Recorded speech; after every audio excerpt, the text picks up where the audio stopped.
If it's a complex shape, draw the oval shape around the outside. Notice I've done a little circle around where all the petals hit around the outside. That just helps you to contain it and helps to guide where to draw your petals. Otherwise, it tends to go a little bit wonky.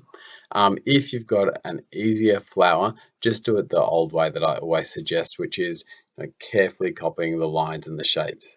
Forget what a flower looks like and look at the picture that you're working from and try to copy the shapes that you see and slowly just let the picture build up. If they are petals, it is quite hard and they do often get a little bit wonky. So in which case, just do the overall shape to structure it in.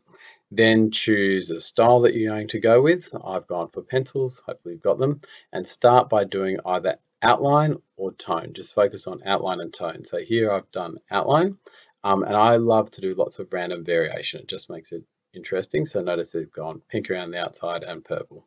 And now I'm starting to add tone. So I'm just thinking about line and tone. Keep it unexpected. I've done blue in bits rather than just green. And I just randomly changing things. It just makes it look a bit unexpected. But see here, I'm just adding tone. So it's line and tone, line and tone. And just do what works. If it looks good, it is good. Just try to do something dramatic. I'm pressing quite heavy. Um, I'm mixing things up. But I'm thinking about the tone. So I'm doing the darker colors in the darker bits. And that's what you're left with.